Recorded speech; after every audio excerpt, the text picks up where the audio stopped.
El artículo 100 de la Constitución Dominicana establece que los efectos de las convocatorias extraordinarias realizadas por el Poder Ejecutivo a las cámaras legislativas no surtirán efectos para los fines de la aprehensión de los proyectos de ley en trámite en el Congreso.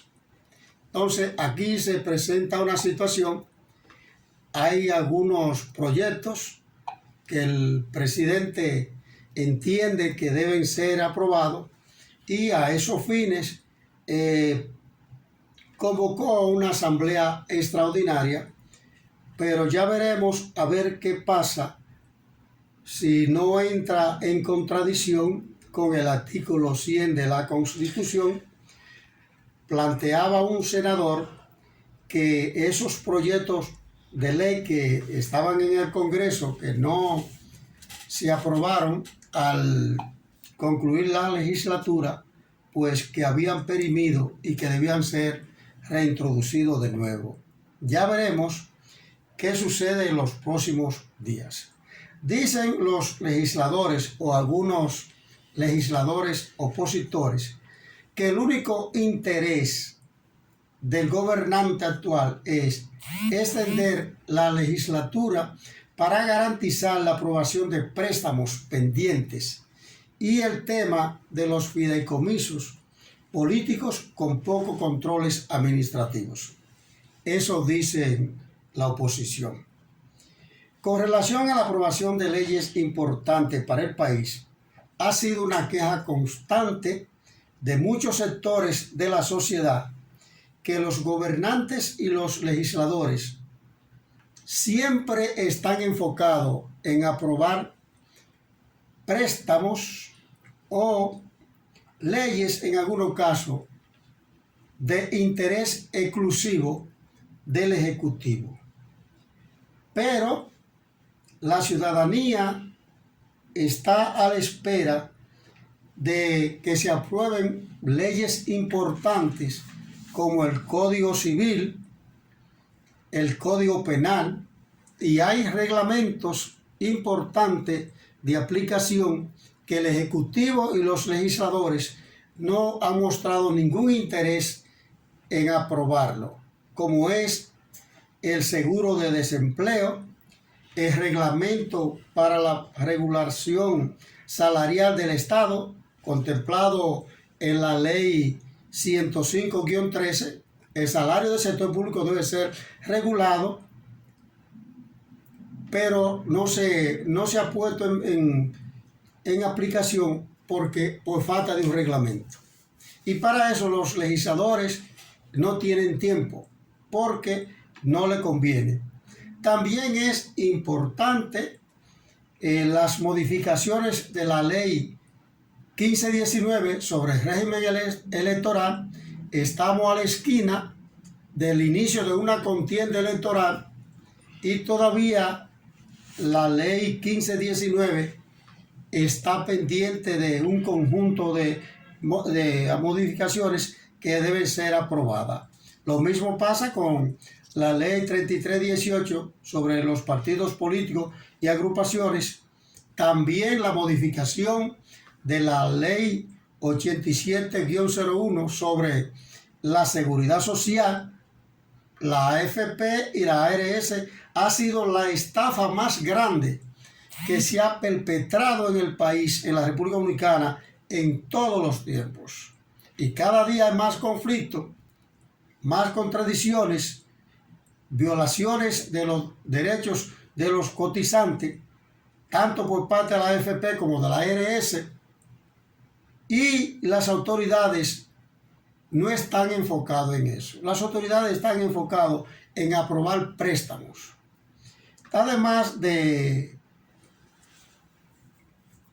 los gobernantes deben dejar de ser indiferentes. Lo que han pasado, el que está y lo que vendrán.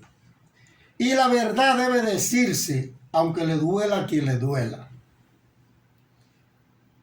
Los políticos del momento que la oposición criticaban un conjunto de males y como ironía de la vida han escogido como su agenda preferida la carrera del endeudamiento. En el año 2022 se aprobaron más de 139,000 millones de pesos en préstamo. Y en lo que va de año, específicamente día 10 de enero de 2023, el Congreso aprobó la colocación de valores de deuda pública por más de 365,000 millones de pesos. Los gobernantes dominicanos en los últimos 10 años, por cualquier situación que se presente en el país, recurren a un préstamo. Cae una lluvia, se dañaron 2 o 3 casas, se cayó un puente y se recurre a un préstamo, endeudando el país cada día más. Y los gobernantes toman préstamos además para pagar deudas e intereses, para ayudas sociales y para subsidiar la energía y combustible a los poderosos del país. Es decir, a los grandes empresarios, porque estos son los que buscan los recursos en las elecciones para comprar conciencia o para llevar a los ciudadanos a votar el día de las elecciones.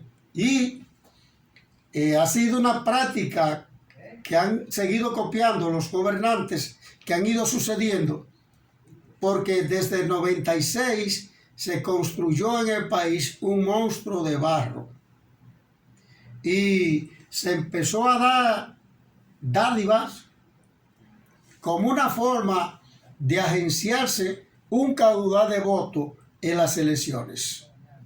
Y todos los gobernantes que llegan siguen la misma dinámica del endeudamiento. Ante esa carrera de endeudamiento, son muchos los funcionarios que justifican bajo la narrativa de que el país tiene buenas calificaciones crediticias o que el anterior gobierno también endeudó el país. Y usted no debe usar como referente las deudas de los pasados gobernantes para seguir endeudando el país. No por no someterse a una disciplina con relación a los gastos públicos. El ministro de Hacienda, el día 12 de enero de 2023, justificó la carrera de endeudamiento del actual gobierno cuando dijo que la calificadora de riesgo International Standard & Poor's mejoró las calificaciones pasando de BB negativo a BB. Y como el país tiene buena calificación crediticia, pues hay que seguir tomando prestado. Y es que el país no puede abocarse a estar tomando préstamos para regalar dinero, porque el que no tiene no puede regalar. Y usted tampoco puede coger prestado para estar regalando, porque si bien es cierto que las ayudas sociales son necesarias, no llegan a la mano de quien la necesita, se quedan en el camino y no hay una fiscalización.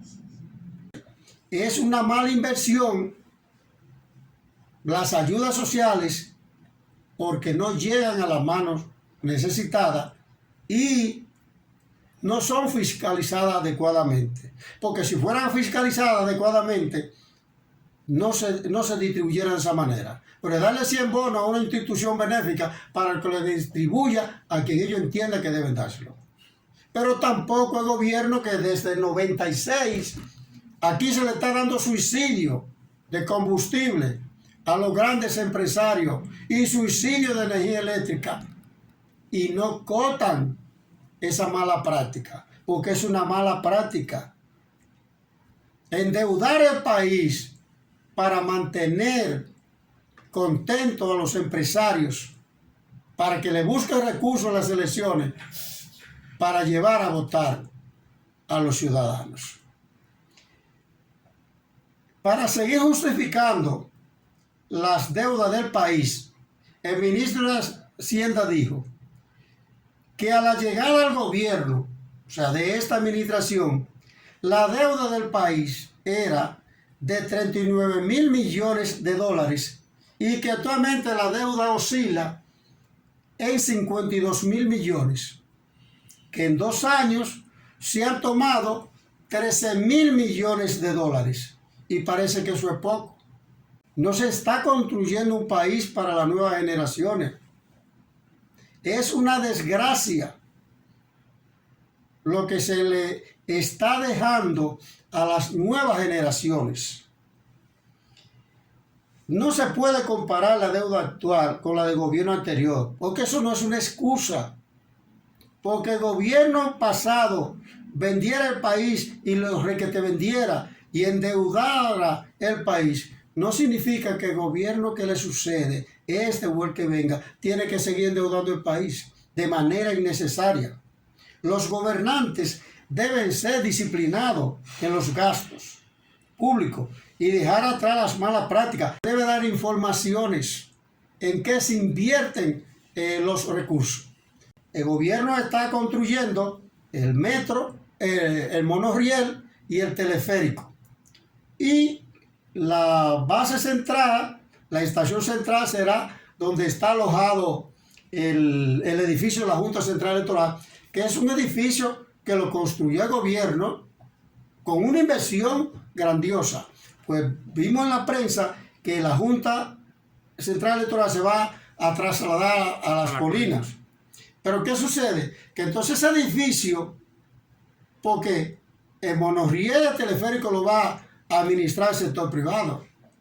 Entonces se le deja ese edificio al sector privado para que desde ahí despache, administre tanto el monorriel como el teleférico, pero no hay una fiscalización y no hay una información si real efectivamente el gobierno está recibiendo por el uso de ese edificio lo que debe recibir, como pasó que pusieron todos 5 aeropuertos del país en manos del sector privado para que se hagan más ricos y el país entonces solamente asume la deuda. Todos debemos preocuparnos por el bienestar del país. Pero si seguimos esta cadena de endeudamiento, el país cada día se hundirá más.